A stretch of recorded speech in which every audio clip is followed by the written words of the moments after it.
Hezbollah के हमले से इजराइल में हाहाकार मच गया है। जिसकी आशंका थी वही हो गया। एक बार अटैक कर दिया है, बड़ा पलटवार किया है हिजबुल्लाह ने। एक साथ कई इलाकों पर हमला किया गया है। सीरियल अटैक के बाद खौफ में दहशत है, लोगों में दहशत है, खौफ में है लोग। ये देखिए, लोगों के सामने सामने अटैक हो रहा है। ये रिहायशी इमारत है जहां पर हाइफा में अटैक हुआ है।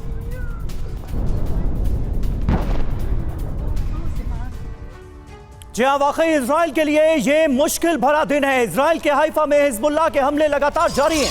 भीषण विस्फोट की तमाम तस्वीरें इस वक्त इजराइल से सामने आ रही हैं। एक साथ कई जगहों पर दागी गई हैं मिसाइलें, यानी पूरी प्लानिंग के बाद हिजबुल्लाह की तरफ से इन बड़े हमलों को अंजाम दिया गया है। भीषण विस्फोट की खबरें इजराइल के हाइफा और एक्रा शहर से सामने आई हैं। ये तस्वीरें साफ तौर पर बता रही हैं कि हमलों का सिलसिला अभी भी जारी है। थोड़ी देर पहले किस तरह से इन इलाकों को दहलाने की कोशिश की गई है हमलों के जरिए, ये आप देखिए। और इजराइल के तमरा शहर पर भी हिजबुल्लाह का अटैक हुआ है। हिजबुल्लाह ने तमरा में भी अटैक किया है। तमरा शहर बताया जा रहा है इजराइल का, जहां पर मिसाइल दागी गई है। ये देखिए, रेड सायरन बज रहे हैं, एयर रेड सायरन बज रहे हैं और ये अटैक किया गया है। ये बड़ा हमला है इजराइल पर। जिस तरह से इजराइल ने लेबनान पर हमला किया, उसके बाद हिजबुल्लाह का ये बड़ा पलटवार है।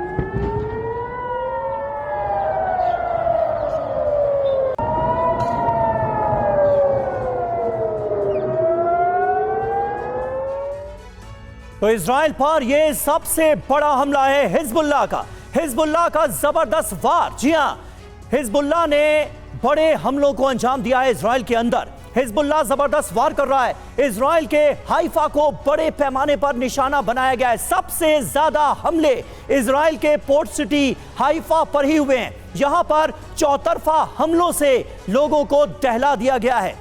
रात में हमला शुरू किया गया और सुबह सुबह भी बड़े हमलों की तस्वीरें सामने आ रही हैं। हाइफा पर हमले अब भी जारी हैं, यह पता चल रहा है।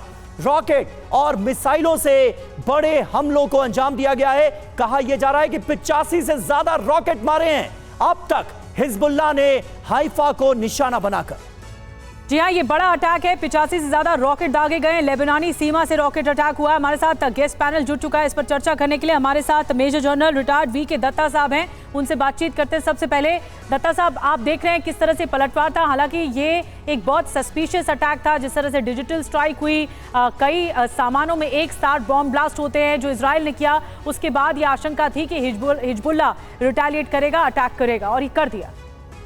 देखिए, ऐसा है कि जो हिजबुल्लाह के माध्यम से नदन इजराइल पे हमले चल रहे थे, रॉकेट और ड्रोन अटैक, उसके कारण 60,000 से ज़्यादा इजरायली नागरिकों को नदन इजराइल से हटा के पीछे सेफ्टी में ले जाना पड़ा। इसके कारण बहुत ज़्यादा पॉलिटिकल प्रेशर नेतन्याहू साहब के ऊपर था कि हिजबुल्लाह के इन हमलों को रोका जाए। और रोकने के लिए जो इजराइल का प्लान था कि एक बफर जोन बना दिया जाए जो कि सदर्न लेबनान के अंदर, ताकि हिजबुल्लाह वाले वहाँ हमला ना कर पाएँ। जो पेजर और जो दूसरे वॉकी टॉकीज़ का जो एक्सप्लोजन था, ये पूरी हिजबुल्लाह की लीडरशिप को टारगेट किया गया इजराइल के द्वारा। और उसके बाद में एयर अटैक करके इन्होंने उनके कई हज़ारों रॉकेट लॉन्चर्स को भी तबाह किया। अभी ये जो रिटेलिएशन आया हिजबुल्लाह की तरफ से, ये एस्केलेट होगा। और ये एस्केलेट इस लेवल तक होगा कि अभी इजराइल के द्वारा मैसिव एयर अटैक्स होंगे सदर्न लेबनान में या उन टारगेट्स में जहाँ से मिसाइलें लॉन्च करी गई हैं। और इसके साथ साथ में ग्राउंड ऑफेंसिव भी शुरू किया जाएगा, ताकि लेबनान के सदर्न लेबनान से हिजबुल्लाह को पीछे धक्का मार के एक बफर जोन बनाया जाए।